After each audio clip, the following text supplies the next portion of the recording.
Sidespan 2, the House on our companion network, C-SPAN.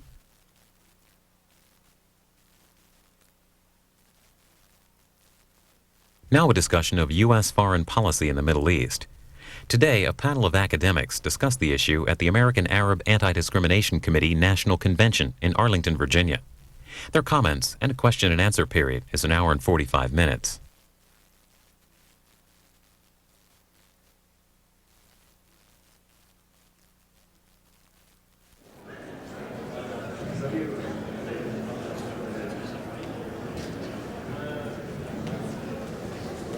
Okay, while waiting for our third panelist, hello, my name is Hisham Alham. I'm going to relieve you from my prepared remarks because we need to have enough time for the Q's and A's after the statements. Suffice it to say that you rarely find an Arab who is ambivalent about America, and for a good reason. America is omnipresent in Arab life, politically, militarily, economically, and increasingly culturally. And for many Arabs, this omnipresent power is also omniscient. Our panelists will deal in the next hour and a half with one facet of American policy in the Middle East, that is, U.S. approach to the Arab-Israeli conflict. Hi, Elaine.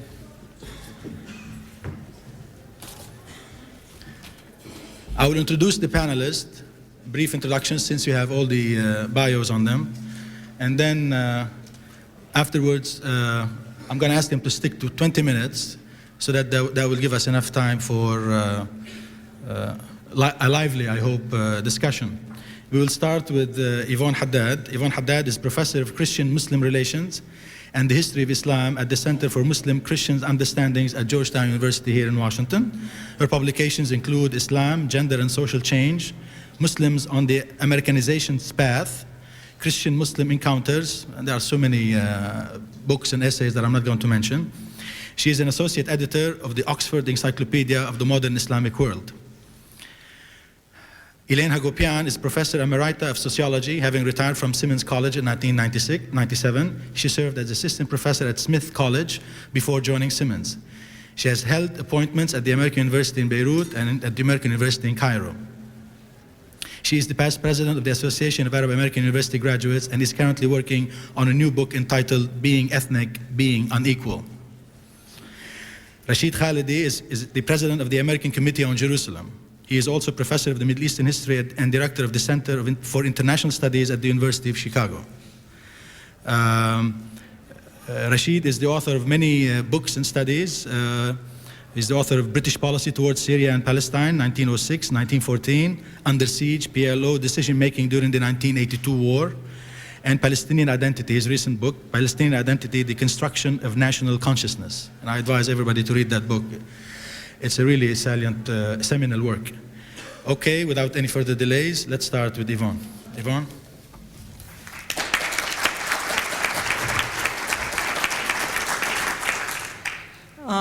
When I started thinking about what I was going to tell you, I realized that this is a unique audience. You all know that American foreign policy in the Middle East is biased. When my students come to class, they don't know that. They think America is very fair. So I thought I could stand here and tell you what you already know, and you will give me more examples of how it is biased than I could possibly give you in 20 minutes. Now let me go over what I have to teach my students in a class on modern Middle East history. First of all, they come in, I ask them, what do you think about Arabs or Muslims? And I found out, I was teaching a class at University of Massachusetts. I had 130 students in the class.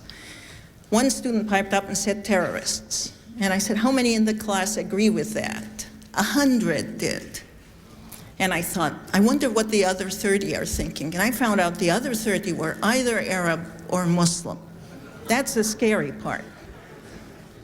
Now, what do I have to teach them about the Palestinian issue and American foreign policy?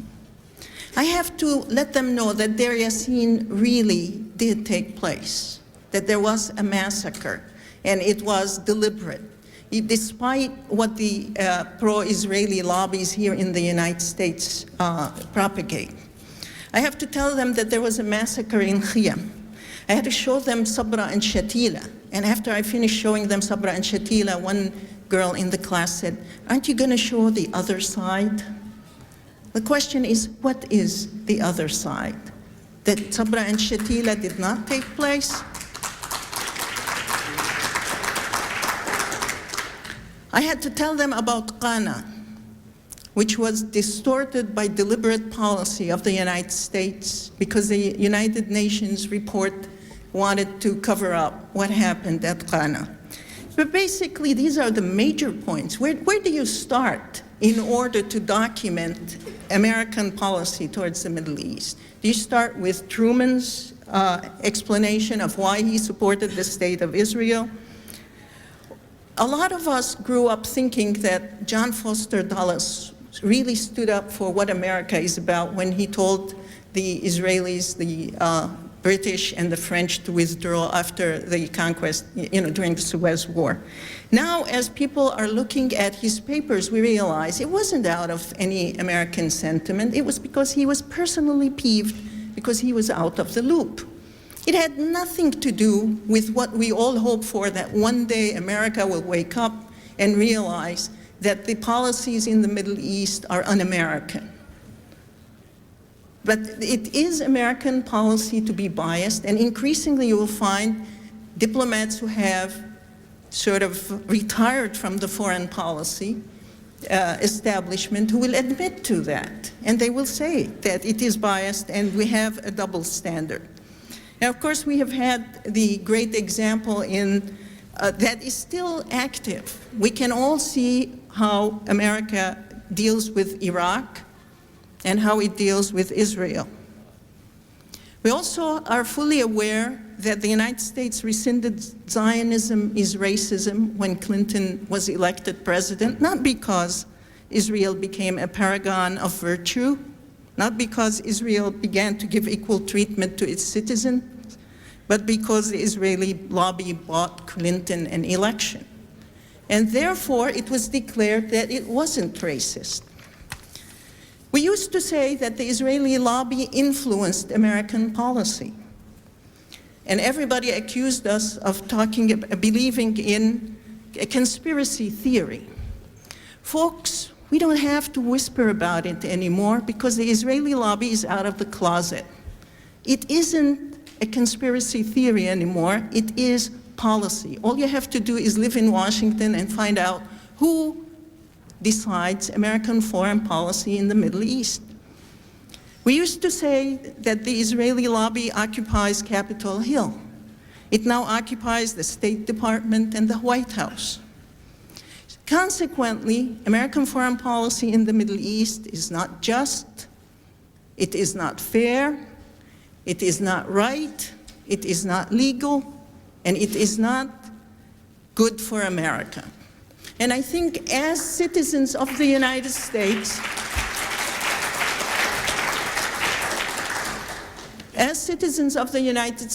it is our duty to keep talking about it. I have visiting me at the moment some relatives. We have a family reunion. And I want you to know, the last 2 days when my brother-in-law knew I was going to give a speech, he asked me, "What are you going to talk about?" And I said, "I really don't know, because everybody knows what I'm going to be talking about." He said, "You should shut up, you should be careful, you will go to jail, they will persecute you."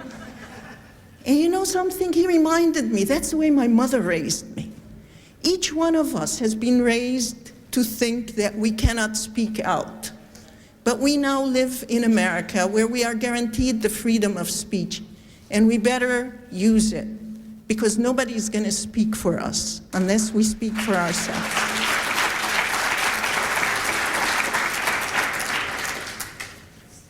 Now I want to insist again that American foreign policy is wrong. It is not only biased, it is un-American. It is against every professed American value. Let me give you a list. Repeatedly, our elected officials tell us that Israel is a democracy. Israel is a democracy for Jews. It is not a democracy for its Christian and Muslim citizens. And I don't have to tell you that. You all know that. Israel discriminates against its citizens based on religious identification. If they are Christian or Muslim, there are different laws that deal with them. And that includes retirement pay, paycheck. It also includes whether you are killed by a terrorist. If you're a Palestinian killed by an Israeli terrorist, you cannot be compensated. But you are an Israeli killed by a Palestinian terrorist, you can be compensated. And the only difference is your religion. Because Israel is based on religious identity. It isn't based on a discrimination against Arabs. Israel took every Arab Jew it could find. It's still trying to collect them. It's not because they are Arab. It's because they are Christian and Muslim. It is not because they are Palestinian. It took every Palestinian Jew that lived in Palestine prior to 48. The real discrimination is against religion. And we have to talk about it. Currently, the United States government is theoretically going to establish an office to monitor persecution, religious persecution in the world. We must insist that they have to look at Israeli practices and its discrimination against Christians and Muslims. When Netanyahu came to the United States Congress and gave a speech, he thought, now there is freedom of religious practice. And they gave him a standing ovation. He gave that speech at the same time that the Israeli policy is to deny Christians access to their holy places in Jerusalem and to deny Muslims access to their holy places in Jerusalem. And more recently, they denied Muslims the right to go to the Hajj. Nobody in the American public knows about it, and nobody is speaking about it. And if we don't speak about it, nobody will. So we have to get involved. Israel violates the human rights of Palestinians regardless of the Oslo Agreement, regardless of the Geneva Conventions, regardless of United Nations resolutions. It continues to defy all of them. It is a law unto itself. Recently, the president of Hartford Seminary wrote a piece on, in sort of recognition of the 50th anniversary of the establishment of the State of Israel. And she wrote something about the fact that there is a need for penance on the part of Israel for what it has done. She has been savaged. The press has been against her. There was a lot of Jewish response against her. And the thing that was most interesting to me is that one rabbi told her, Dr. Zygmunt, you don't understand. Israel to us is like Jesus to the Christians. What he was saying is that Jesus is God incarnate. And according to the Bible, you will not take the Lord your God's name in vain. And I think that given the fact that this is a land of freedom of religion, if the Jewish community of the United States decides that Israel is God that needs to be worshipped, we have to accept that. That is their God, it is fine. But we have to insist that if Israelis steal, they are thieves. If they kill, they are murderers. They are not God.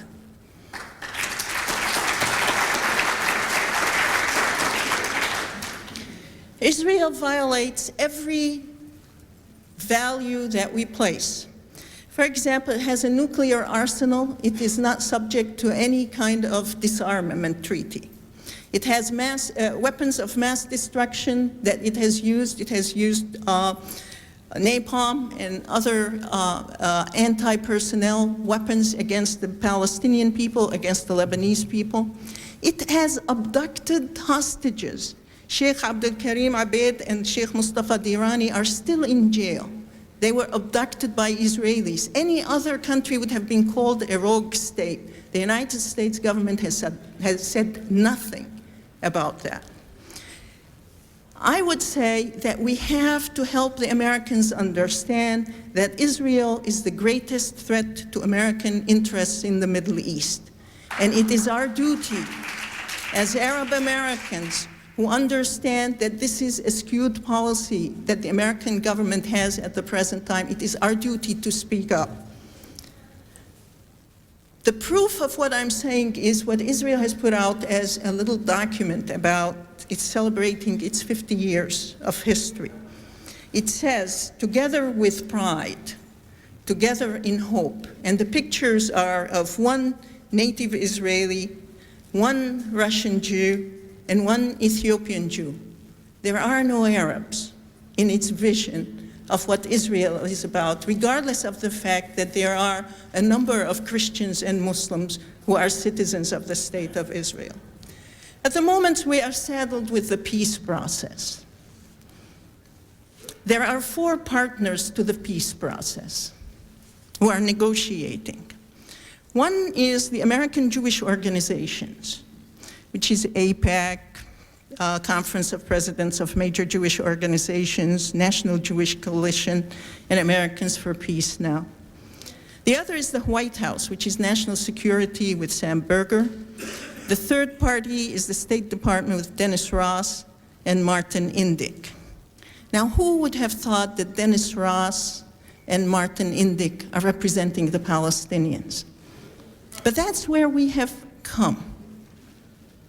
That they are the closest thing to the aspirations of what the Palestinian people, what the Arab people want.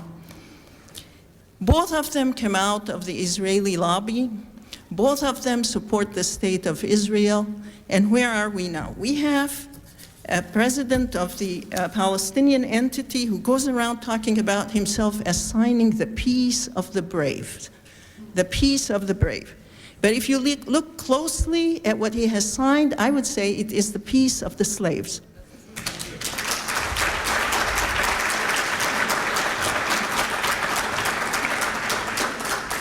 I wouldn't be here if I didn't think there is something we can do about it. And I'm here to urge you to get involved. And I want you to get involved not in hosting dinners for President Clinton and giving him standing ovations. We have not arrived, regardless of what some people say in the Arab American community. If we get up and give a standing ovation to a policy that discriminates against Palestinians because they are Christian and Muslim.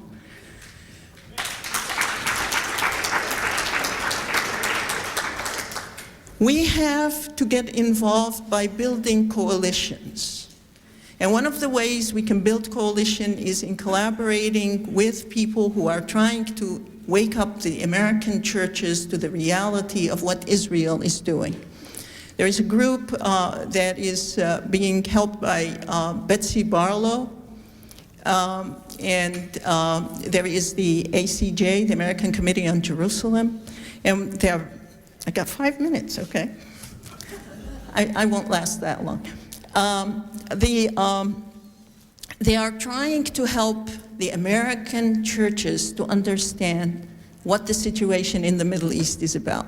We need to talk to them because they have no idea. Literally, they have no idea what is happening in the Middle East. The churches have been very influential in bringing an end to the apartheid conditions in South Africa. Once they found out what it was about, they were very active. They helped bring about the end to the Vietnam War, and they can bring an end to American foreign policy that is totally skewed against the Palestinian people. So we need to work with them, but in order to be able to work with them, we need your commitment, your time, and your financial support. And you have to support the Arab American organizations and the other organizations that are working in order to bring about a change. We cannot say, oh, I gave 5 years ago. That is not enough. We have to give and give and give until it hurts. And I'm serious about that. I'm not saying that we are not generous. We're very generous. But we do not have a history of giving for a cause. I remember the former executive secretary of ADC was telling me, he approached an Arab American and asked him for some funds to help ADC, and the person said, well, let's get over lunch and talk about it. So I took him out to lunch, spent probably $500 being generous, and at the end told him, I don't have any funds to give you. Now those $500 would have made a difference. We don't need to eat as much or spend as much as food. We have to give until it hurts. We cannot wait for somebody else to do it for us. We have to do it ourselves because we are the only people who know what is happening. We are the only people who know what the suffering over there is about, and we are the only people who have an access. We need to write to the newspapers. We need to march tomorrow, but we need to march every day. We need to announce every day that what American foreign policy is about is wrong. We need to telephone and to write and write and write. I know everybody wants their son to be an engineer and a doctor. We need some journalists. We need some fiction writers. Please allow your children to choose to be part of America and help transform America. One of the greatest things that happened this spring is what the students at Georgetown, Arab students at Georgetown, were able to do. And they stood their ground, and they told the story as it is, and we had a lot of flack from all over the place. Even the president and the dean called people in and harassed them and said, how could you do that? We're going to lose our donors. But basically, those students stood their ground, and they told our story. Will you stand up and tell our story? Thank you.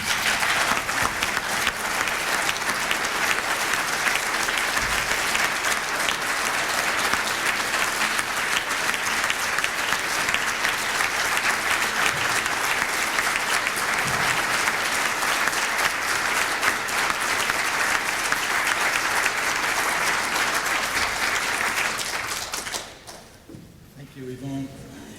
You're a great troublemaker. Elaine, please. Thank you. Thank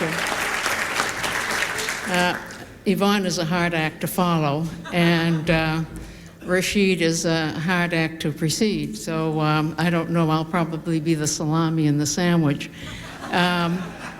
In any case, after hearing this morning's panel and after hearing Yvonne and so forth, I have actually 3 different speeches I can give, and I'm going to maybe just throw away most of my notes and just talk to you about some recent developments. But first, I would like to just point out a couple of things that I've learned from the Black experience. I've been working a great deal with our African American brothers and sisters, and I have learned a great deal from their experience.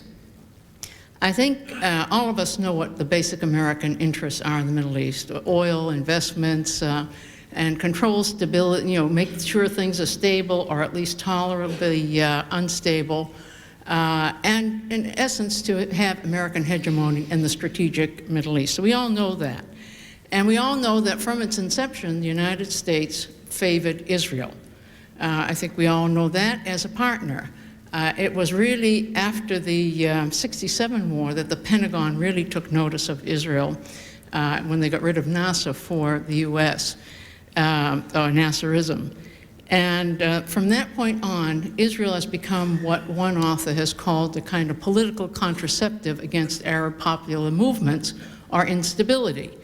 And I would like to just say here that while I think it's very important and we should all organize and we have to confront American foreign policy, et cetera, I think it's very important to recognize that American foreign policy is not going to basically change until we do a couple of things ourselves. Now, number one, I think we should organize as much as we can. I think we should at least organize to minimize the kinds of legislation and policies that our government has. But until the second thing happens, and that is until the Arabs themselves, and particularly the Palestinians, have a credible strategy and vision, one that appears humanitarian and also one that can gain the acceptance of the world, and particularly in Europe, they're not going to pay attention to us. Nobody's going to pay attention to us. And besides which, as you all know, when you go to see government people, what they basically say to you is that, well, the Palestinians have accepted this. You've always said the PLO was their representative. Arafat signed this. I mean, they're not asking for anything other than the implementation of Oslo, whereas most of us in this room, at least I hope so, have always been against Oslo, because from its very beginning, its terms were ridiculous. So, having said that, I would like to just quickly point out something from the black experience. I would like to get into more depth in that, but I won't, because I want to tell you about something new that is in fact happening, that is a little ray of hope. And it is not because I'm involved in it. Most of you know me, I'm an organizer. I'm a facilitator. I'm not an idea person. I don't have the right to try to define how people should behave or what vision they should have. I am simply a facilitator for others to come together and have ideas. If I nudge them in a particular direction, well, they don't know it because I use certain techniques. But anyway, there are two kinds of approaches within the black community, and we can learn from them in solving their problem in the United States. And of course, the United States is a different society than dealing with Israel. But one was the approach towards self-development first. That is, self-development, build your resources, build your personnel, and then come out and confront the society as a group. Some people think Booker T. Washington was the one who initiated this. He really wasn't. I mean, he had the notion of just development, don't worry about civil rights, but not the real sense of a community bonding with a real strategy where you know who you are, you have your vision, and you're able from a position of strength to confront the society and hold up a mirror and say, we are what you produced, and now you have an image of yourself that's different, but this is who we are, and now we want to change that, and we're going to help you to become a better society. It's the self-development approach. What that self-development approach involves, in which blacks have not fully developed, but better certainly than Palestinians, is three things. One is a cultural vision. Now, Edward Said has been arguing for a vision for years. And it's not just to say democratic secular state or not just to say this or that. It is a vision that has some concrete ideas about coexistence, about how to live together. So you need that. And the PLO, with all of its slogans, in essence, never had that. Never had that. It never really took up the Palestinian identity. And by the way, if you haven't read Rashid's new book, you should, on Palestinian identity and its history. But it never took up the notion of identity in the sense of now, who are we for the future? Who are we in this new situation? How do we build a vision that is credible to the world out there? That's number one. Number two, you have to have your own economic base, no matter how humble it is. And the economic base that was built in the Intifada was a wonderful example. It was not sustained. But why do you have it? Because then you control your own destiny. What happened with the PLO is they took money from the Arab regime, even though they said they wanted to go it alone. They were always tied to the Arab regimes. And therefore, when the Arab regimes wanted to pull money out, they were not able to sustain a political program. So if you have vision and you have means, no matter how humble, and you demand sacrifice from your people as they have in all other third world nations, then you can have a sustained political strategy, a sustained political program. You can gain friends. You have a credible vision. You have something that is humanitarian. You have something that also has to realistically take into consideration interests in the area, but not in an exploitive way, but one that accommodates and yet at the same time allows you the right to control your own destiny. The blacks never fully developed this. The Nation of Islam says it tries to develop this. It's not really the answer either, but I won't go into that. They focused on the second alternative, which was mostly the NAACP. And the NAACP used to just talk about civil rights. And civil rights means that you simply get your rights under the Constitution. But in fact, if you start from a position where you suffered racism and you're down and under, you may, under certain times of pressures and civil rights movements, you may get certain rights. And we know that the black middle class has certainly increased. But the black community, as a black community, is still at the bottom of the heap. And all statistics show that, whether it's unemployment, education, whatever you want. And the civil rights movement, interestingly enough, followed in some ways the NAACP approach, which was sort of integration. Now, the problem with that was that in the NAACP, they followed the advice of a lot of friends. And most people don't realize that, in fact, it was a Jewish American, a civil libertarian, who was the first head of the NAACP. And unlike the Jewish community, which focused on developing themselves as a community, bonded, and then demanding their rights and being able to sustain themselves with their own economic system and support system, they focused for blacks on civil rights, which meant not so much bonding, but individual rights. Now, what I would like to point out is that what the Palestinians need is a kind of self-development. This is not to isolate yourself. This is not to say, I don't want any friends. This is first to get your own act together, and with any friends that are willing to participate in that vision, and then you're able to get adherence to that position, and you're able to come out and say, we believe in this, we believe in that, this is what we want to do, and you can plan a political strategy, and it is long-term. Now, let me tell you what we're trying to do. I have a paper that eventually will be published on comparison with the black community and South Africa, not just simply in terms of apartheid, but the differences between South Africa and the Palestinian question. Everybody thinks that if you can just expose the apartheid system in Palestine, that somehow people will wake up. Well, they will, but it still won't change much because South Africa is really quite different from Palestine. The world did not favor a minority Afrikaner state. They did favor a Jewish state, and they still favor a Jewish state. They have also said they would like a Palestinian state, but they're not that committed to effecting it. So let me tell you a little bit about something, and there are a couple of people in the audience who participate in this, and maybe they could also respond to it.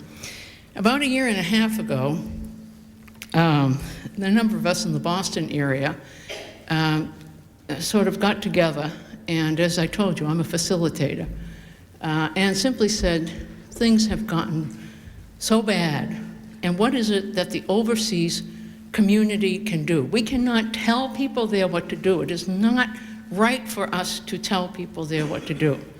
But we can provide a venue in which people from the area can come together, those who were really desperate and in despair, to come together and to begin to share ideas and also to benefit from whatever ideas we first reflected on. We spent a year doing workshops and reflecting. And one workshop we had Dr. Hader Abdeshafi and Leila Zakaria and a few other people from the ground.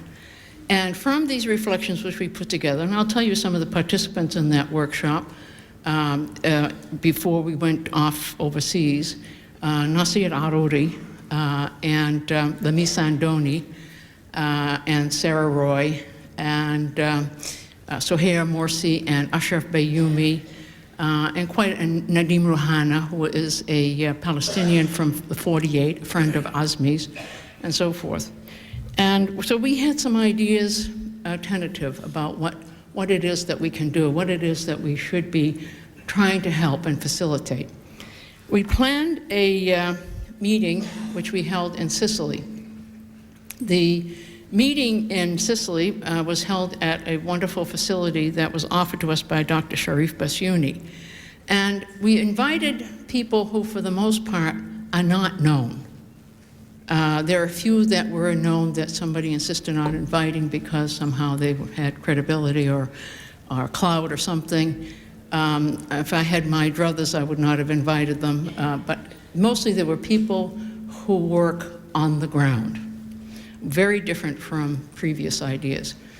And there were people who came from Egypt who were fighting normalization with Israel. Very, very important. A very strong committee, a very strong effort in Egypt exists to fight normalization until such time as Israel stops being a Zionist racist state. And these people are very important. Maybe Arab nationalism is dead, but Arabness is not dead. I can assure you of that. People came from Jordan, they came from Lebanon, they came from all parts of Palestine. Let me just quickly tell you what some of the discussion was. These were not academic papers that were given, by the way. It was a workshop for 5 days in which people talked. And in the talking, the three communities of Palestinians, those from 48, those under occupation, and those in the diaspora, they discovered that they really don't know an awful lot about each other. That in some ways, each came with their own idea of what needed to be done related to their immediate problem. I'll tell you just some of the ideas that they had, but there were so many variations, so please don't take them too literally. The 48 group came with the notion of a binational state, which I personally, but it's none of my business, favor. Not a Lebanon, please not a Lebanon, but a secular democratic state in which the rights of both communities are recognized. That seems sort of way in the distance now, but I'll tell you why many people came to favor that. The people under occupation came with still thinking maybe a two-state solution.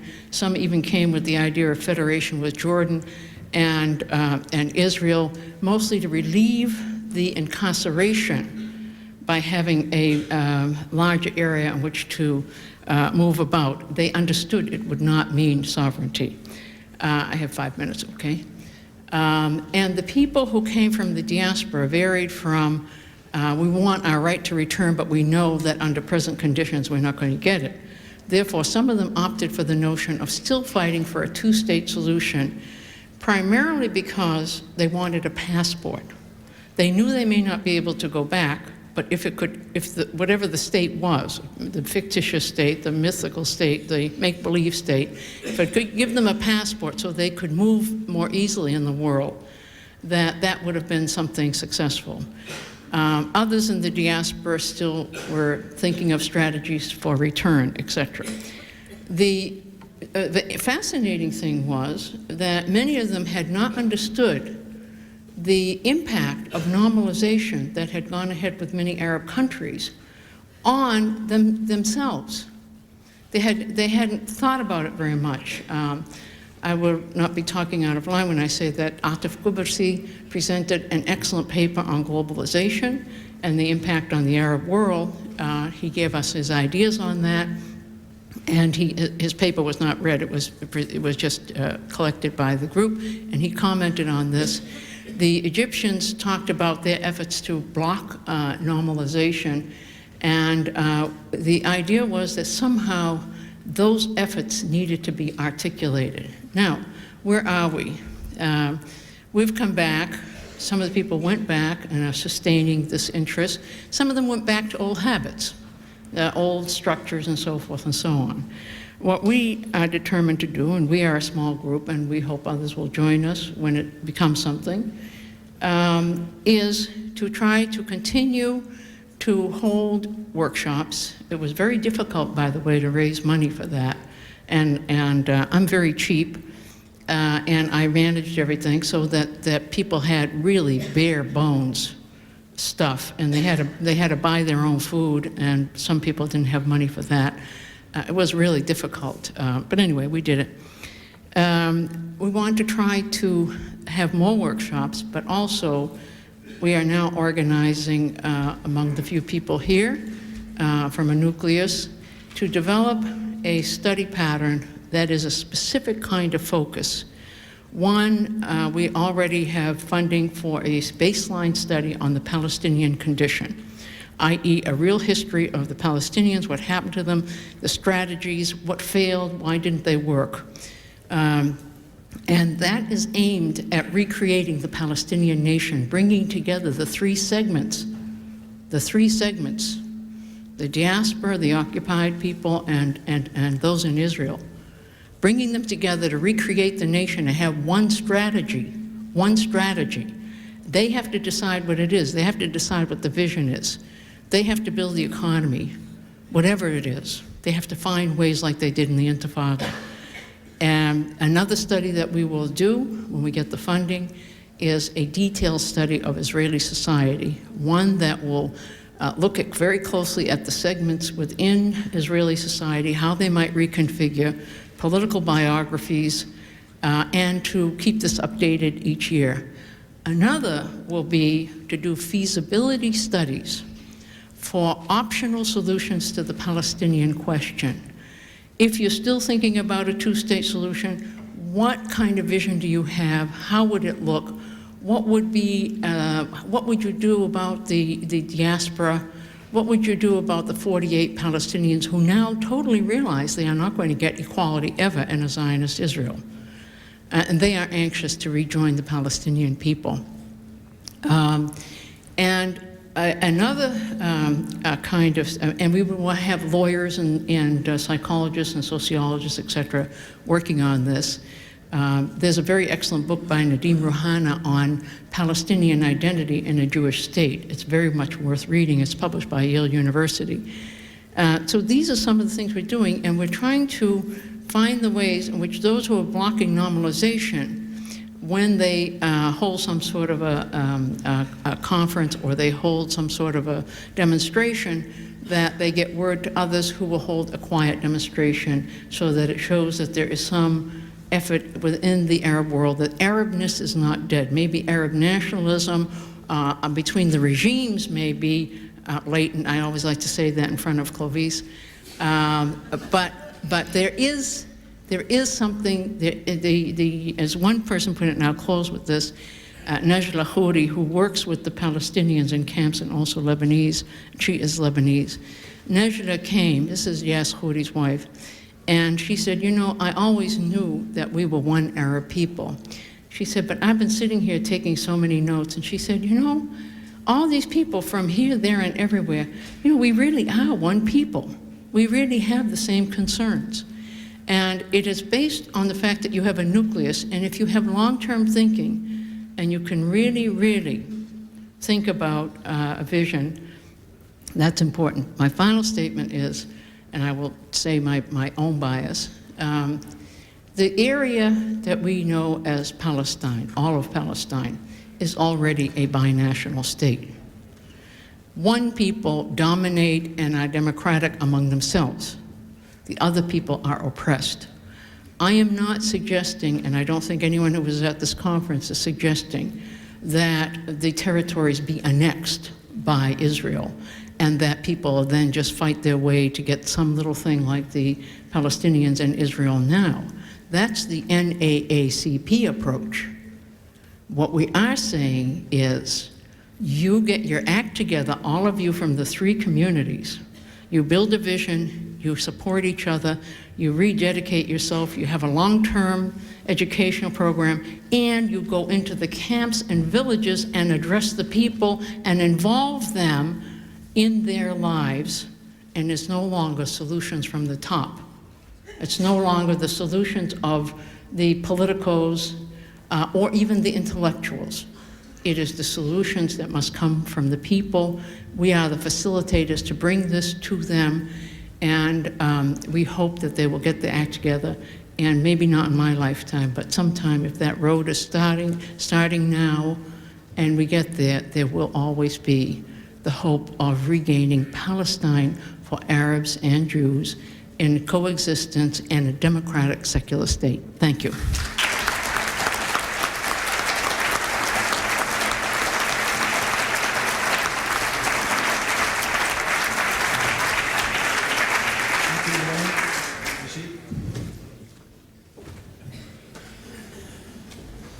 Thank you, Hisham. When I agreed to Hala's request to come and speak, I didn't know that there would be a Bulls finals game last night, or that my son would have baseball games yesterday and this morning. So I didn't realize how big a sacrifice I would be making. And then I said to myself, well, these are all Arab Americans. They're all integrated into the society. They will understand how big that sacrifice is, and so it's worth it. The fact that only half of you laughed when I said that is part of our problem. You should all have laughed. I'm also wishing the World Cup, so now the rest of you should be laughing. I'm going to talk about something which should not make you laugh, though. I'm going to talk about some elements of the bias in U.S. policy, and I'm going to talk about whether that policy can be changed. And that's the main burden of what I want to talk about. I think you're all familiar with two main opposing views on the subject of U.S. policy in the Middle East. One view would have it that American policy is founded on deep-rooted, long-term interests, control of oil, strategic access, support of Israel as a regional policeman, and that these interests are essentially inimical to the peoples of the Middle East, and that this policy is immutable, unchangeable. This is what I call the vision of U.S. policy as unchanging and imperialist. Another view would have it that U.S. policy in the Middle East is like all U.S. foreign policy. It is subject to conflicting pressures, which include powerful domestic pressures as well as long-term U.S. interests. Now, I'm going to suggest, as the basis for what I want to say about whether this policy can be changed, that the reality, in fact, lies somewhere between these two views. Clearly, there are long-term strategic interests which drive U.S. policy. However, these interests are considerably more complex than the simplistic view as the U.S. as an imperial power would have it, and there are all kinds of ways of furthering those interests. If you have an interest, it doesn't determine how you go about securing it. For example, the U.S. interest in oil is not just related to access to oil, the price of oil, or the stability of the oil-producing regimes. It's also related to guaranteeing that a major share of oil revenues are spent in the United States. Now, this does not mean that it is a vital and unchanging U.S. national interest that a large proportion of these oil revenues must be spent on useless, expensive weapon systems, which Middle Eastern countries will never be able to use, although that is the current situation. These revenues could just as easily be spent on infrastructural investment, which would benefit the peoples of the region, and from which U.S. companies could also benefit. That is an example of how an interest could be secured in a variety of different ways. And I would point out how this works itself out depends on decisions made in Riyadh and Doha and Cairo and in other capitals in the Middle East, not in Washington or Houston or Chicago. Moreover, the U.S. interest in Israel as a regional policeman is not an immutable interest. It is a conjunctural interest. It was not a factor at all before 1967. Israel was not perceived by any American statesman, policymaker, defense official as a regional policeman or as a tool of U.S. interests. From 1967 until the end of the Cold War, it was. But you may have noticed that it has declined measurably in importance as such a regional policeman since the end of the Cold War, and the best evidence of that is that Israel was pushed unceremoniously to the sidelines by the United States when it made war on Iraq in 1991. So, there are vital U.S. interests, but these interests change, and they can be affected by regional factors and by domestic factors in this country as well. And I think here is where this vision of U.S. policy as unchanging has flaws. It fails utterly to take into account the changing blend of domestic factors or the changing nature of U.S. interests. Now, I'm going to get to the domestic factors in a moment. I want to focus more on the changing nature of U.S. interests. For example, for decades, peace in the Middle East was not treated as a major U.S. interest, notwithstanding all the windy rhetoric about peace, the peace process, and how much the United States has done to further it. Peace in the Middle East was not treated as a major U.S. interest. The U.S. primarily sought strategic advantage at the expense of the Soviet Union. That was the objective for 40 or 30 years. When doing so coincided with efforts towards a peaceful settlement, the United States backed those efforts or sponsored those efforts. When it did not, the U.S. was the first power to sabotage efforts by the United Nations or the Soviet Union or European powers or others to achieve peace, which efforts would have limited U.S. regional advantage and hindered the United States in its competition with the Soviet Union. And you may recall that in spite of that record of not having any particular commitment to peace or to a peace settlement per se, for several years at the end of the Cold War, during the Bush administration, a regional peace settlement did become a major U.S. interest. This change took place for very simple reasons. I could explain them if you're interested. They related to U.S. international objectives at the time. They related to U.S. regional aims at the time, and they related also to U.S. domestic politics. So here's an example of a way in which American policy has changed significantly and fundamentally. It's changed again when the Clinton administration came into office. This administration ceased to treat Middle East peace as a major U.S. interest. In fact, I think there can be little question that this administration currently accords peace in the Middle East little or no importance. This change, again, occurred for reasons that are easy to explain. These were largely domestic reasons, and they also had to do with the fact that the Clinton administration's foreign policy generally is largely determined by domestic politics. It generally lacks direction, and it generally lacks clear objectives or a principled underpinning. We could see this in American relations with China, American relations with Russia, American relations with a number of other regions. It's not just in the Middle East that American policy lacks all of these things under Clinton. So it is no surprise that here too, because of domestic considerations primarily, there has been a major change in U.S. policy. My point is that in the 70s and most of the 80s, it was largely strategic interests which dictated one approach to peace in the Middle East, essentially excluding the Soviet Union. During the Bush administration, different strategic reasons, different strategic interests dictated an entirely different approach. And finally, under this administration, it has been mainly domestic interests which have determined yet a different approach. And I think this brings me to where I want to focus mainly today, and this is the impact of domestic politics on U.S. foreign policy. I think that when we talk about American foreign policy, we should keep two things in mind. The first is that Americans like to think that there is a moral underpinning to what their country does in the world. Since the United States became a world power under Wilson, and again under Roosevelt, this has always been central to the American vision of what it does in the world. We may not believe that American policy has been moral in the Middle East. I do not believe that it has been. But Americans have to believe, if they're to support a foreign policy, that it has a moral underpinning. They're very different in that from many other people in many other parts of the world for whom a moral underpinning is irrelevant to their country's foreign policy. Americans must believe this, or they will not support a foreign policy. So if you want to sell something to them, as the Zionist lobby has sold American policy in the Middle East to the American public, you have to make them believe that what their country is doing is moral. The second thing to keep in mind about American foreign policy is that it is largely determined by domestic considerations almost all the time. There are many other things that go into it, but domestic considerations are always extremely important.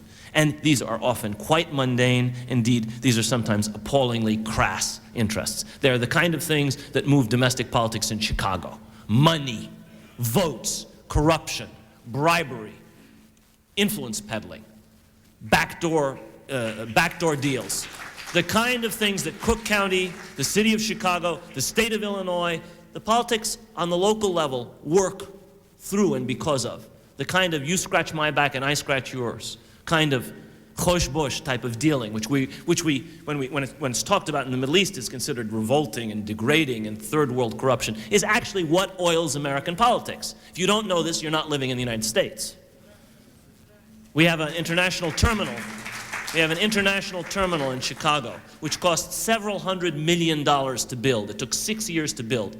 There are probably 20 contractors in this room who could have delivered that building in 1 year for $150 million. The city of Chicago.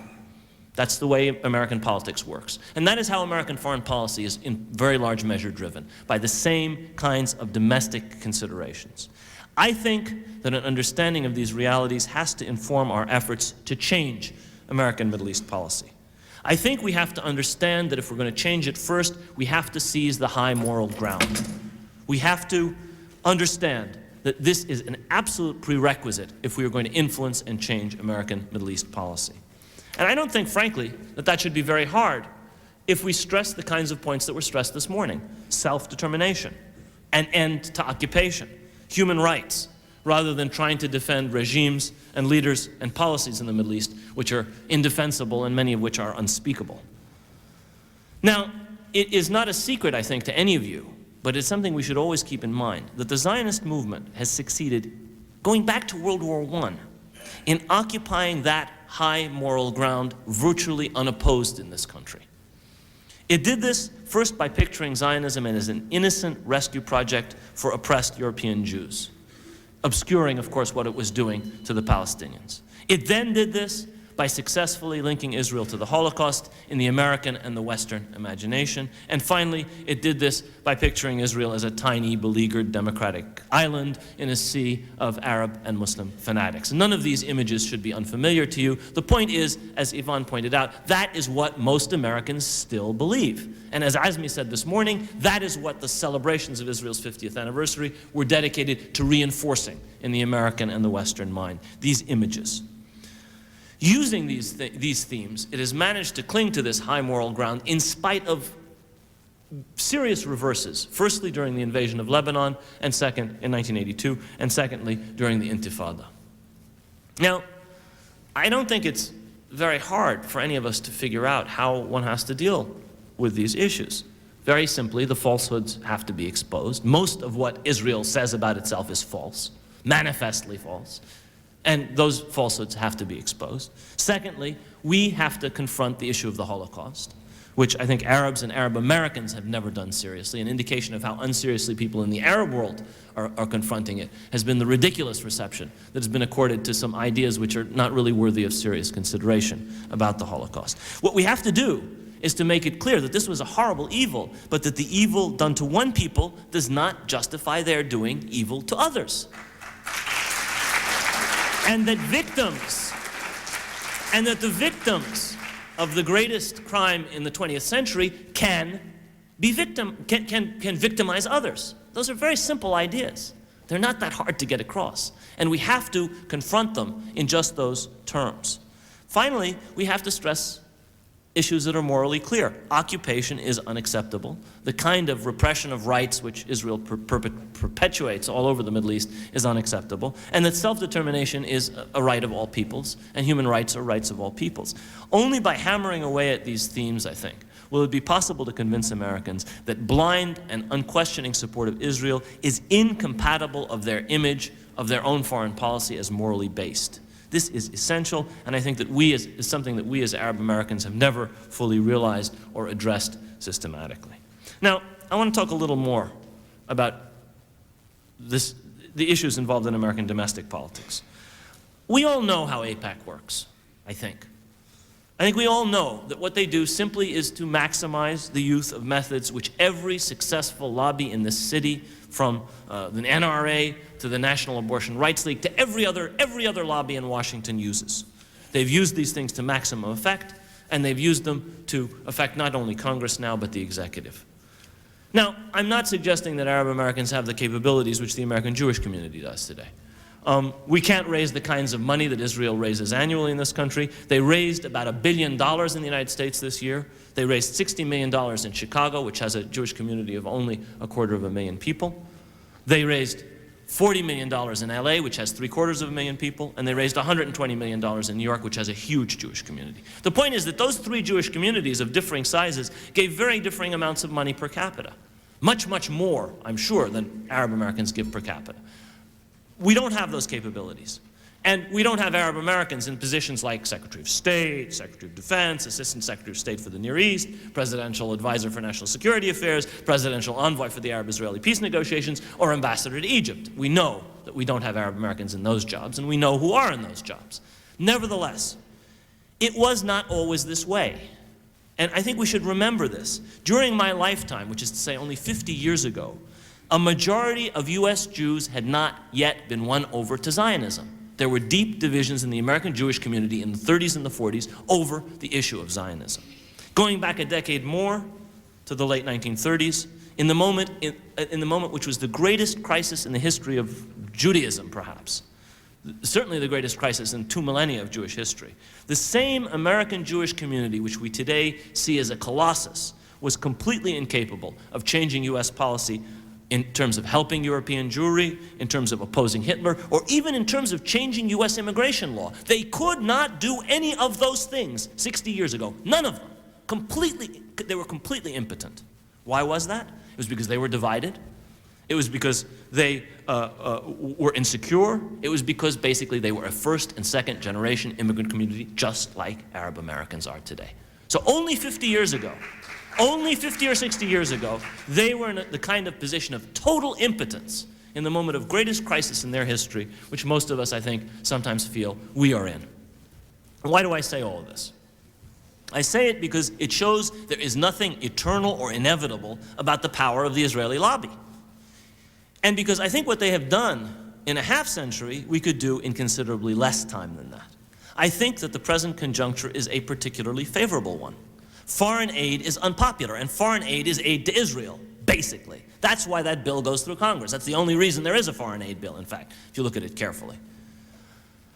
Israel's nuclear arsenal is, if exposed and talked about, would make Israel very vulnerable politically in this country, particularly after what has happened with India and Pakistan.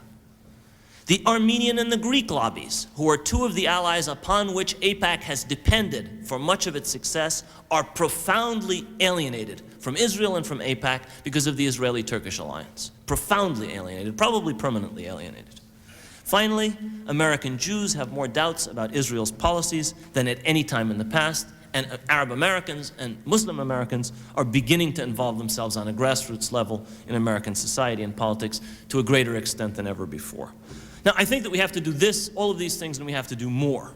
We have to analyze what U.S. interests are. We have to analyze which of them, in fact, are compatible with our objectives as a community and which have to be seen in completely different light. I think that we have to focus on democracy.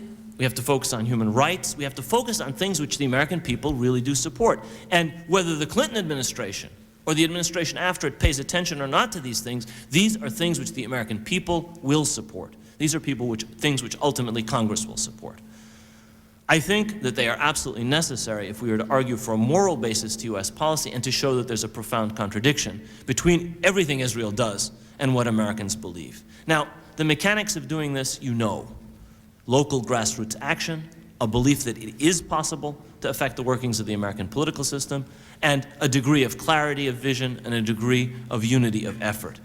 If we achieve these things, and if we articulate a platform which Arab Americans and their potential allies in this society can support, there is no reason whatsoever that American policy in the Middle East cannot be changed from support for occupation and support for human rights abuses to opposition to occupation and opposition to human rights abuses. There's no reason it cannot be changed from opposing Palestinian self-determination to supporting it, and there's no reason that it cannot be changed from collusion with Israel's sabotage of any possibility of peace to working for a real peace, because the American people, of course, do want peace in the Middle East. It is entirely up to us to do these things, and I think they can be done within this generation. But to do them, it is essential that we accept that however hostile America has been to our part of the world, those policies are not immutable. Those policies have changed in the past. Those policies can be changed in the future. But we have to abandon the crutch of this belief that this policy is based on interests which never change or is driven by a lobby which cannot be challenged. That lobby was built up by ordinary men and women within a generation and a half. There was no AIPAC 25 years ago. It didn't even exist. There is no reason, absolutely no reason on earth that we cannot do something similar over the same time period. With one difference. Our goals include peace and security for all the peoples in the Middle East and not a privileged place of hegemony for one people. And the policy that we want for this country is one which respects the rights of all the peoples of the Middle East and doesn't further the rights of some at the expense of the others. These are noble goals. These are goals the American people would support if we could articulate them loudly and clearly. I suggest we dedicate ourselves to making that effort. Thank you very much.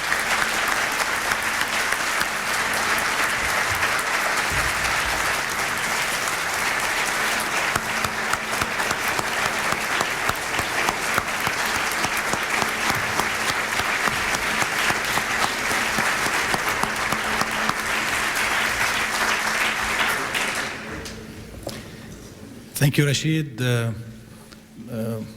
Although I think that you were very harsh on Chicago politics, and and rightly so, but for a blues fanatic like me, someone who admires Chicago blues, you're not going to diminish the importance of that city for me.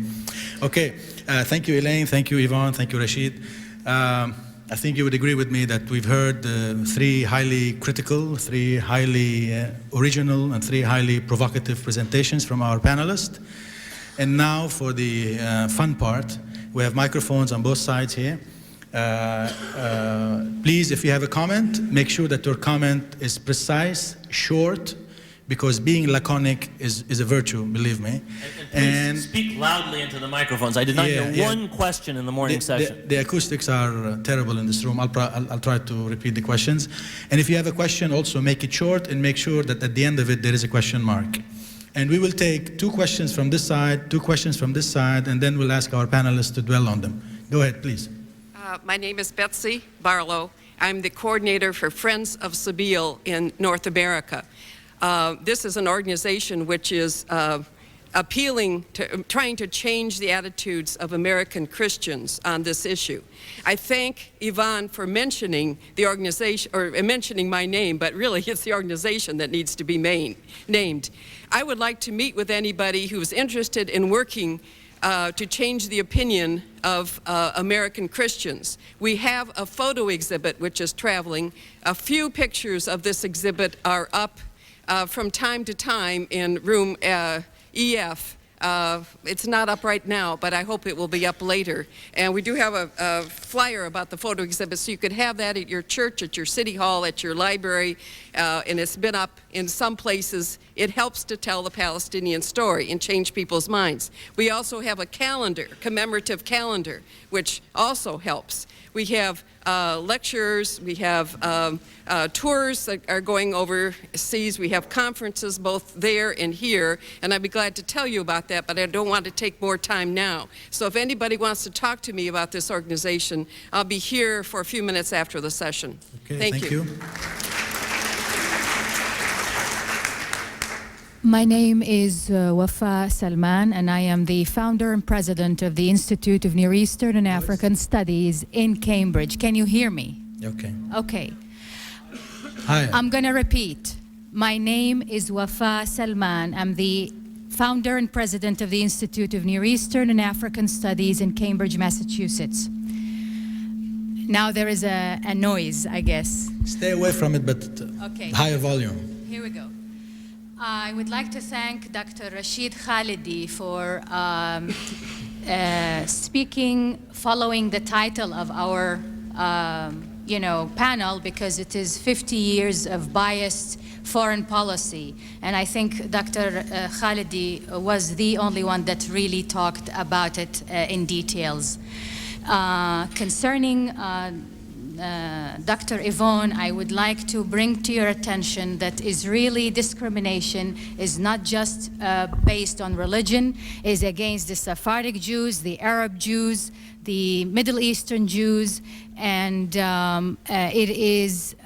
will be great for ADC every now and then to embrace the Arab Jews and hear their experience and what kind of hellish discrimination they also go through. The democracy and freedom of speech that you brought up about the United States is non-existing. I'm sorry to tell you that. And the question I have for you all is, when will we speak as Arabs about our tragedies, about the foreign policy of the United States towards Arabs, rather than American Arabs? Because it seems that we always fade away from this. And one last thing. Very quick.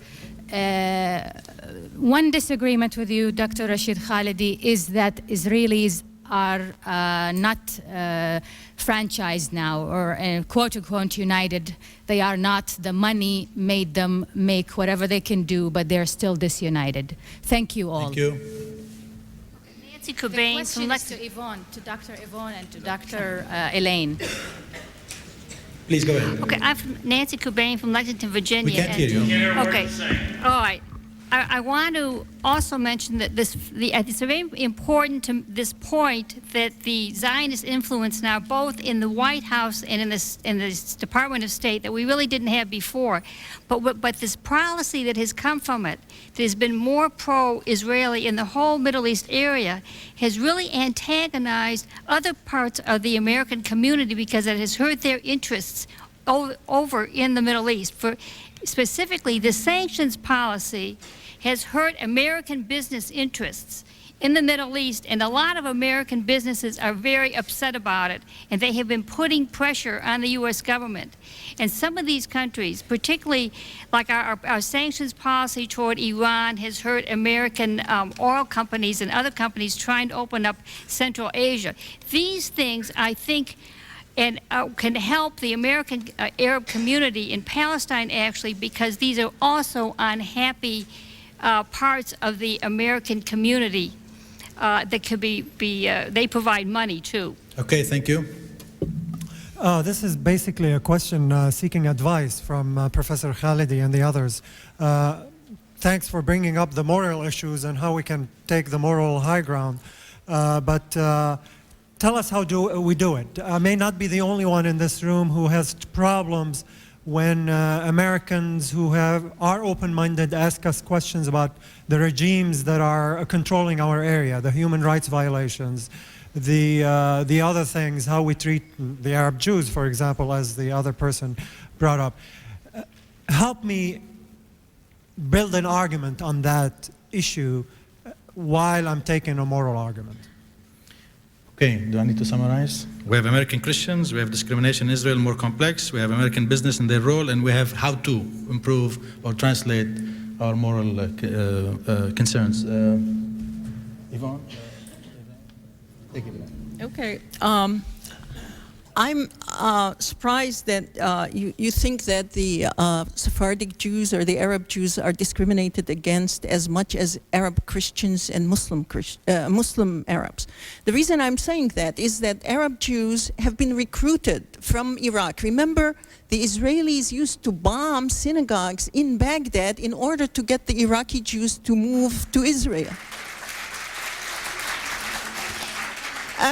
Arab Jews, no, but listen, Arab Jews have the right to become citizens. They have the right to buy a home. Arab Christians, Arab Muslims are not allowed to buy land. They have the right to be... Arab Jews can serve in the army, they can get a retirement pay. Arab Christians, Arab Muslims can't. You cannot convince me that the state of Israel does not enshrine in its laws anti-Christian, anti-Muslim. It couches it as Arab and Palestinian, but it is definitely discrimination against Christians and Muslims. And it tries to have a Jewish state. So I'm very surprised at the question. The other thing is that, that freedom of speech is non-existent in this country. It is hard to get ourselves heard, but we can continue to speak out. I'm the one who has been censored all over the place. I get invited someplace, people will not invite me again because I will speak up. But I will continue to speak up. I've been threatened. People said they will kill my children, but I will continue to speak up, and I still speak up. No, listen. If you had your chance. Listen. I want you. You had your chance, please. You can argue with her afterwards, okay? Yvonne, come on, yalla, continue. Just one more thing. I am able... Please. Grow up. It's all right. You can argue with her. You can discuss anything with her. You had your chance, please. There's a row behind you there, okay? Some authoritarianism is good sometimes. Elaine, go ahead. I'm not sure what she's asking me. Okay, if she doesn't... you don't have to. I'm not sure if you're asking me to comment on the same things Do you have anything to Yvonne, add? let me just say this. First of all, I agree with Yvonne. The Mizrahi, I'm sorry? Louder? Okay, can you hear me now? Yeah, stay away from it, but louder. All right. Elaine. The Mizrahi, as they're called, the Mizrahim, the Oriental Jews, or what are really Arab Jews, and Ethiopian Jews and so forth, they do meet with discrimination, but it remains, as Yvonne has said. They are Jews. They make up a majority of the Jewish population in Israel. Israel cannot afford to totally alienate them. The Likud party has paid more attention to them than not. But they do have a movement in Israel, and it's called, interestingly enough, the Democratic Rainbow Coalition. And some of the issues relate very much to education and the right to housing. Some of the housing that they were leasing is now getting privatized, and they're afraid of being pushed out. So they are organizing, and the interesting thing is that they are also beginning to reach out to the Arab Palestinians in Israel And eventually, they, at least according to their literature, they understand that they have to deal with the Palestinian question in general. So there is both this feeling that, yes, they are privileged, and if you talk to a lot of them, I mean, aside from this movement, the majority of them still very much are very hostile to Arabs. They are very hostile to Arabs. As a matter of fact, they're the most right-wing group. And so while we take heart from the little movement that's happening, they are still Jews, they are still privileged, and they prefer to fight for their rights in Israel, even though there is this little movement towards a more democratic society. Thanks, Elaine. Rashid?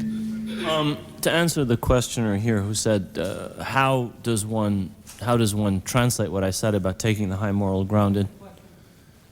In answer to what the questioner here said about how one takes the high moral ground, that I suggest, how one turns that into a practical argument, what I would suggest is this. When one talks about human rights and democracy, and how Israel impedes human rights and democracy, one also has to talk about what the United States does and doesn't do vis-a-vis human rights and democracy in the Middle East. Many major Middle Eastern regimes are violators of human rights and are not democratic. The United States, by and large, supports those regimes. Nothing could be simpler than to say, when secret policemen in prisons used by the Israelis formerly torture Palestinians, they do so with the assistance of the Shabak and the CIA. Those are our tax dollars being used to torture Palestinians. When Egyptian policemen do the same thing, they are doing it with the assistance of US tax dollars. And so on and so forth. Yes, there are other regimes which the United States does not actually collaborate with on an intelligence level, which are also gross human rights violators in the Middle East, including Iran, including Syria, including Iraq. Nevertheless, those are not regimes that we should talk about with any pride. We are Arab Americans. Somebody said we have to talk as Arabs. If you talk as Arabs to Americans, you're talking as foreigners. Do not talk as Arabs to Americans. If you're an Arab and you're an Arab citizen and you want to talk to them, you're free to do so. My point is, you will have no effect if you position yourself as, you have to speak as an American to other Americans. Otherwise, you shouldn't be speaking. Otherwise, you're interfering in the internal affairs of the United States, and it's none of your business. Otherwise, you're behaving like Israelis are behaving, which is to say, dictating policy as foreigners to Americans. Only Americans should be telling other Americans how we as Americans should make our foreign policy. And in those circumstances, it is perfectly possible to say, we find American support for regimes like the regime of Turkey, like the regime of Israel, like the regime of this, like reprehensible. This should not happen. And the United States has never supported democracy in the Middle East. It should support democracy in the Middle East. Those are very simple, very easy things to say. And if you say that, you're talking about something which people can understand. And you're talking about something which puts Israel on a level with the worst impulses in American foreign policy and turns it from being the tiny little victim in a sea of Arab fanatics into an oppressor, which of course it is, and the right-hand man of the worst impulses in American foreign policy in the region. Shouldn't be very hard to say that. Most people, if you say that and link it to issues like foreign aid, to which most Americans are not sympathetic, even though it's a very small amount of money in terms of the bloated budget that our legislators take out of our tax dollars, will be sympathetic. So I've actually never had trouble with any of these arguments myself, with ordinary American audiences. Thank you, Rashid. Take one question from this side. Hello, my name is Ibrahim Alouche, and I have a question to Dr. Rashid about the issue of whether foreign policy in the United States is changeable or not. Many people who have tried to explain things to Americans about what's going on in the Middle East, especially regarding, for example, the death of hundreds of thousands of Iraqi children, find that people know and do not care in many cases that other people in the third world of different color, different culture, different religion are dying. What I'm saying is, maybe what is being ignored here is the question of racism in American foreign policy. That was not addressed, meaning the people who wiped out the American Indians, who enslaved the blacks, dropped the bomb in Japan, and killed 2-something million Vietnamese, maybe they do not care. In some cases, I'm not generalizing, but in many cases, there's an element of racism involved based on cultural and racial differences. I wish Dr. Khaldi would address that. Okay, thank you. We'll take a question from this side. Hi, my name's Thor Jacobs from Cincinnati. Rashid, I'd like to, if you could expand upon your points regarding the lack of democracy in the Middle East and the lack of U.S. support for democracy in the Middle East, and wondering if that lack of support or pressure that certainly happened in Latin America and other places, I'm wondering if that is sort of a pillar of Zionist strategy. Is it intentional to keep the Arabs in this dictatorial state of affairs so that the economies and their and the pluralism, secularism, all those things don't flourish, to sort of keep them down? I'm just wondering, is that a pillar of Zionism and U.S. foreign policy? Okay, thank you. Rashid, can we be brief so we can take a few more questions? I'll be brief. No, it is not. Well, let me put it differently. In answer to the last question, support for undemocratic regimes in the Middle East was a pillar of American foreign policy before Israel had much influence on American policy, in the 40s and the 50s, in other words, when the United States did not follow an Israeli lead on almost anything in the Middle East, and indeed into the 60s. The United States was not particularly supportive of democracy. So, and the United States has not been supportive of democracy in many other parts of the world. So this is something which unfortunately has been a feature of U.S. foreign policy. Israel has reinforced some of these negative tendencies, but I would not argue that this is a Zionist policy. This has unfortunately been an American policy. In answer to the questioner here about racism, he's actually right. I mean, there is an element of racism in this, but it does not mean that it cannot be changed, and it doesn't mean that Americans like to think of themselves as racist. Those issues have to be confronted, and those issues have to be exposed. The case of Iraq is very illustrative. I felt that the kind of pressure which was put on the administration in the last crisis over Iraq showed that, in fact, it is possible to affect even a policy which in this case I think is very much determined by Israeli interests rather than any possible American interest. And it is possible to reach the American public. I don't say we changed American policy or anybody's happy with the outcome. The outcome is still a disgrace and a scandal. It's a tragedy. But it showed that some things can actually be done. We should have done more. We should do more. But I think it illustrates the fact that even though there is some of this racism, I agree with the questioner, it is possible to have an effect. Go ahead. Is that brief enough? Brief. Good, Rashid. Hello, my name is Randa Kayali, and I was recently elected to the AAUG board, and I'm probably the youngest person. I am the youngest person on the board, and I wanted to really congratulate you all because I know that this is a panel that we organized and we really worked for, and I was personally extremely happy with what was said, partly because there were differing opinions, and this is what our community needs to know, is that we can be one community with differing viewpoints and differing exact agendas and what we want to do. And so by that, I do think it's behooved AAUG. And it's also an educational process mixed with activism, because the education that we have here is going on, and it should be ongoing.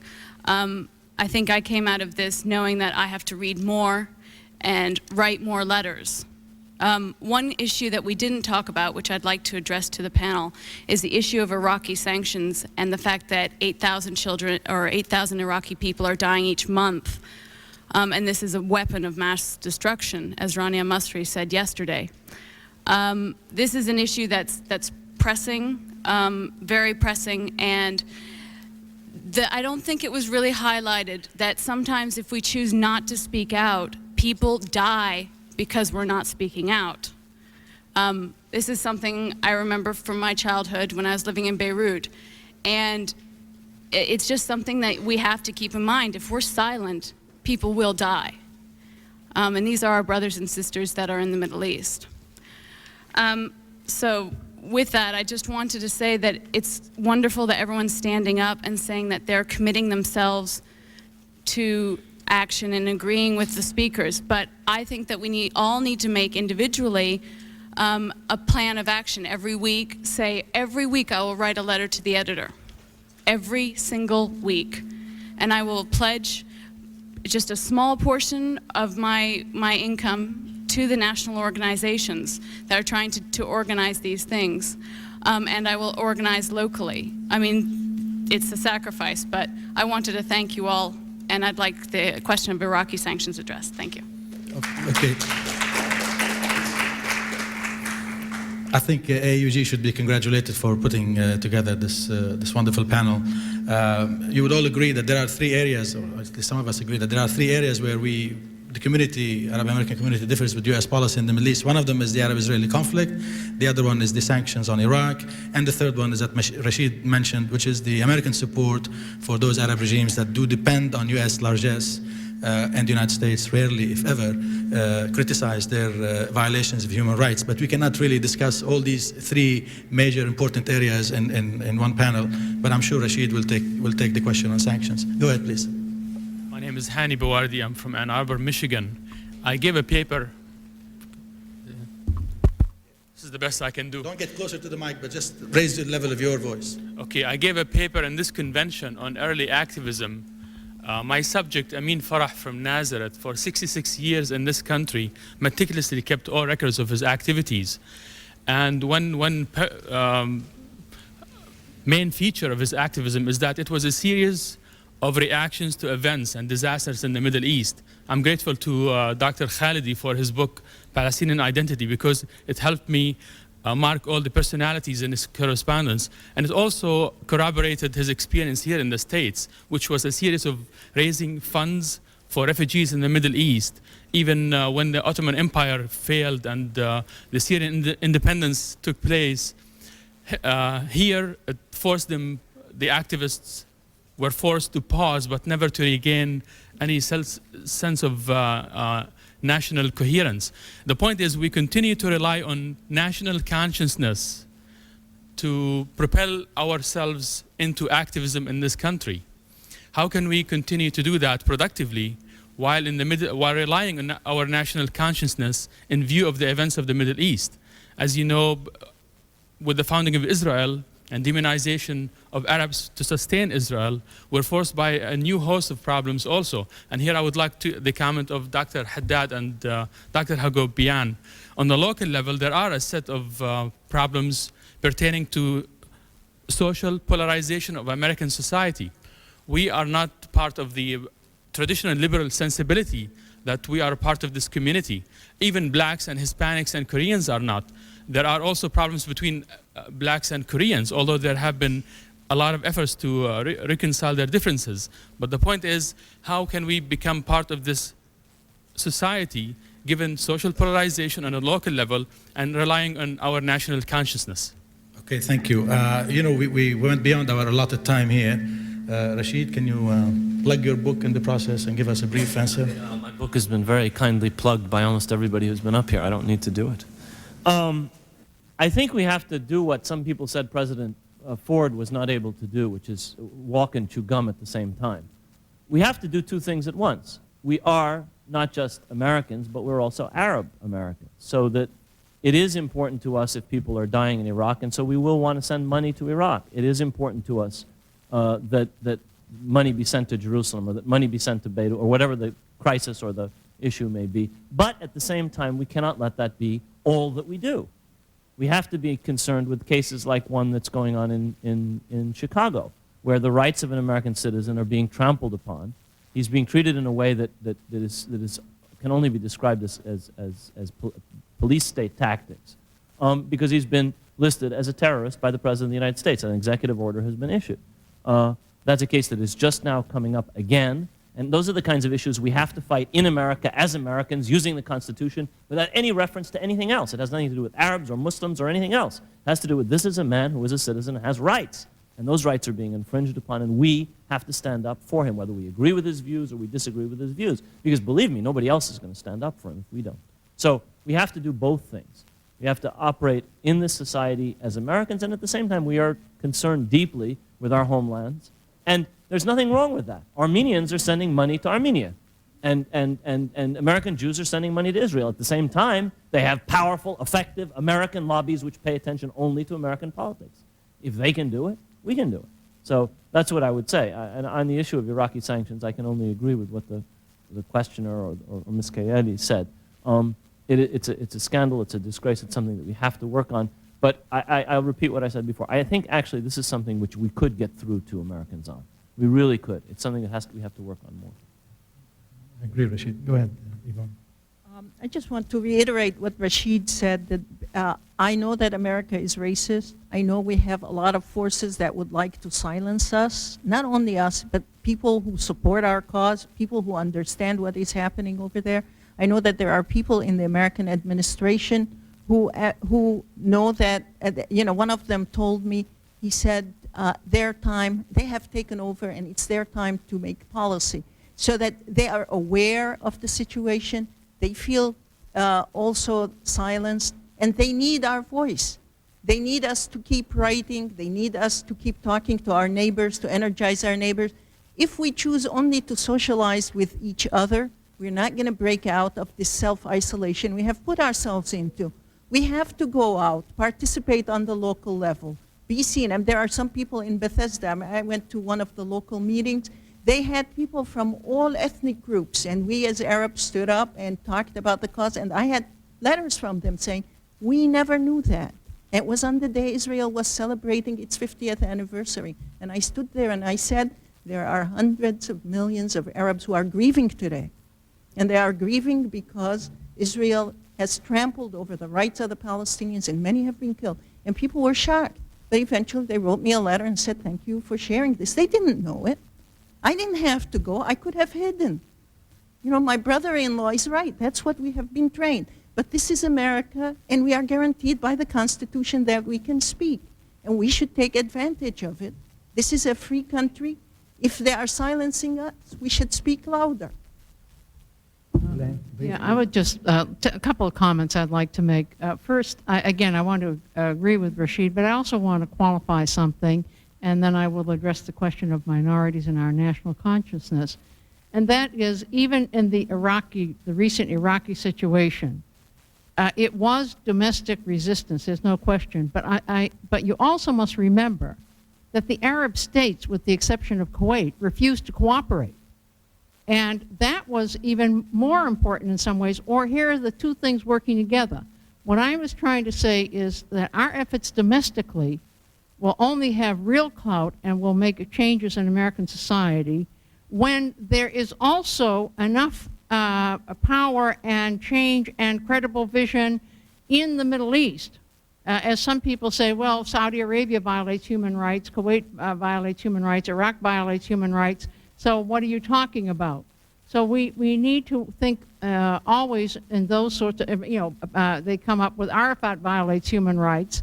So I think that we have two tasks. And also, this answers the question of the gentleman, that while the American Constitution focuses on our individual rights, in fact, America operates in terms of groups. That's a fact. And there is absolutely nothing wrong in operating as a group. If we can get our act together here and pressure for change, at the same time, while we provide and encourage our brothers and sisters overseas to get their act together and to in some way be at least psychologically supportive, so that when we have a message here to give, it is credible that there isn't examples over there that we're essentially saying the U.S. and Israel are doing. So we need to work on both ends, and that was my message, is not to say simply that U.S. policy doesn't change. It can change, but it will not change until such time as we have these both elements, these two elements together. That's them, and I do want to emphasize that society here is really a group society, and we have not begun to act as strong as we can as a group. So I encourage that, and work with coalitions. Thank you, Elaine. I'm afraid we have to take only two questions. One question from this side and one question from the other side. My apologies. Go ahead. My name is Nabil Abid, and I just want to say that you have all mentioned how the United States and the Zionists have contributed to the problems of the Middle East, but none of you have said how we didn't do our best to stop these problems before they started.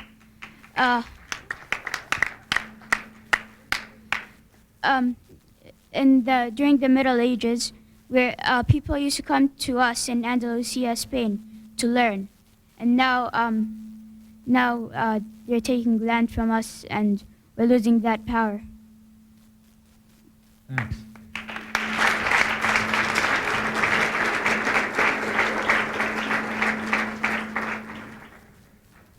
Najib Saliba from Worcester, Massachusetts. My question is to Dr. Khalidi. I agree that the AIPAC is fairly new in Washington, D.C., but the Zionist lobby is not. The Zionist lobby was in Berlin and then London and now in Washington, D.C. Now, if this Zionist lobby was so impotent 50 years ago, how could it influence President Wilson, the moral president, to endorse the Balfour Declaration and then to get the United States Congress to endorse the said declaration in 1922? We have a question, a provocative question from the young man about preventive. Well, no, I'm not going to deal with that. You deal. Anybody wants to deal with that? I think. Well. No. Go ahead, Rashid. No. Let me answer the question from over here. Yeah, Zionist movement was very effective in its diplomacy in all kinds of parts of the world. But the American Jewish community was not really as influential in this country as we like to think until 30 or 40 years ago, really. Yes, Wilson was persuaded.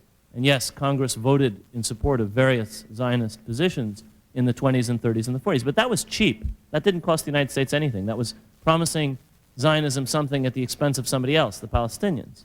When it came to influencing something that was absolutely vital to the American Jewish community, which was American policy going to war with Germany or changing U.S. immigration law, the American Jewish community was completely impotent. So yes, there was a Zionist lobby. It was very effective in various parts of the world before the 40s or the 50s or the 30s. I agree. My point is, this is a community which now is extremely powerful, but it was not that powerful 50 or 60 years ago. That's my only point. We are not very powerful now. We could be much more powerful very soon. Okay. Thank you, Rashid. Thank you, Yvonne. Thank you, Elaine. With that, we would conclude our proceedings. Thank you very much. Hope to see you again.